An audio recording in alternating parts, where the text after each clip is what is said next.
Alors, une petite actu sur Tom's Guide concernant justement la ID3. Volkswagen dévoile enfin l'affichage tête haute de sa compacte électrique. Volkswagen présente en vidéo les systèmes embarqués de l'ID, notamment son affichage tête haute en réalité augmentée, le contrôle vocal Hello ID ainsi que Hello Light, un système de signaux lumineux efficace et beaucoup moins intrusif que la synthèse vocale. Les constructeurs le savent, l'avenir du secteur automobile se situe du côté des voitures électriques et des systèmes embarqués. En décembre dernier, le groupe allemand a présenté une feuille de route particulièrement ambitieuse à ses investisseurs. Volkswagen prévoit de produire 3 millions de voitures électriques dès 2025 et d'investir 7 milliards d'euros dans le développement de logiciels embarqués. D'ici 5 ans, tous les modèles du groupe devraient ainsi être dotés de Volkswagen OS, le système d'exploitation du groupe chargé de contrôler, de piloter et d'assurer la maintenance du véhicule. Ouais, mais c'est justement ça qui provoque des retards. Si le groupe a pu mettre à profit son expérience pour développer sa plateforme électrique MEB, la tâche est plus compliquée en ce qui concerne l'informatique embarquée. À l'occasion de notre essai de l'ID3, son ordinateur de bord n'était pas encore finalisé. Volkswagen rencontrait en effet des problèmes logiciels qui l'ont contraint à lancer la production de véhicules sans logiciel de bord. À défaut, d'autant plus handicapant que l'ID3 ne dispose pas de système de mise à jour over the air comme sur les Tesla. C'est ça qu'il aurait fallu développer, peut-être un système de mise à jour avant de... je sais pas.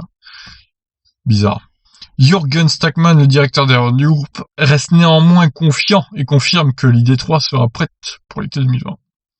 Oui, je tiendrai ma promesse de livrer la Volkswagen ID3 à l'été 2020. Donc là, vous avez les vidéos.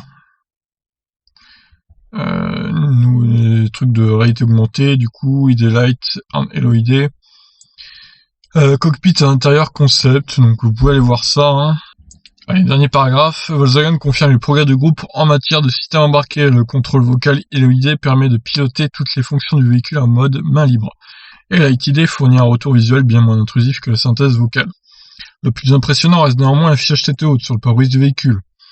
Sans quitter les yeux de la route, le conducteur dispose de toutes les infos de navigation et de sécurité en réalité augmentée, une option qui risque de faire un tabac à la sortie de l'ID3 cet été. Moi, l'affichage tête haute, je l'ai sur le Kona et franchement, je l'utilise jamais. Donc je suis pas trop fan de ça personnellement. Ça peut être pratique, mais bon, c'est pas ça qui me ferait acheter une voiture en fait. Si son assistant de conduite accuse encore un certain retard par rapport à ceux de Tesla, Volkswagen est en bonne place pour détrôner la marque américaine au titre de meilleur véhicule électrique en 2021. Oui, alors là, bon, ne nous avançons pas trop, hein. Je dirais quand même que c'est pas gagné, quoi. Bon, on va pas se taper toutes les vidéos, mais on va regarder un petit peu vite fait. Ouais, alors ça, d'accord. Ah ouais, il y a une flèche verte et tout. Ouais, ok, la réalité augmentée, ça a l'air plutôt poussé quand même. Là, quand vous arrivez sur votre lieu, il y a un espèce de drapeau avec le truc pour se stationner. C'est de la réalité augmentée tout ça, hein, du coup. Donc, effectivement, c'est plutôt poussé. On va partir sur cette vidéo-là. Hop.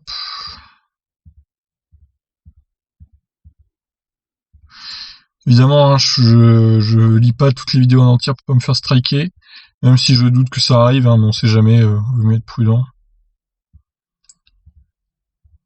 Ok, bon, passons à celle-là, du coup. Donc là, on a l'intérieur. L'écran tactile. Alors, les LED d'ambiance qu'on peut modifier, la couleur, du coup. Ça, c'est pas mal. Ça manque un peu sur le Kona, du coup, ce genre de choses. Même si j'ai comblé le manque avec une LED USB AliExpress, avec une télécommande pour changer les couleurs. Ça m'a coûté 2 € à peu près, donc bon, ça a pris un mois à arriver, mais bon, au final, ça coûte que dalle, quoi. Voilà, bon, écoutez, on verra ce que ça donne, hein, c'est Volkswagen.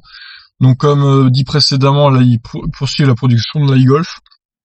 Donc, je dirais quand même que c'est pas bon signe pour une ID3 qui arriverait dès cet été, hein. Donc, l'i-Golf, il la prolonge jusqu'à novembre. Donc, peut-être un retard jusqu'à novembre-décembre, hein, pour la ID3. On verra. Je vous laisse réagir. Ciao.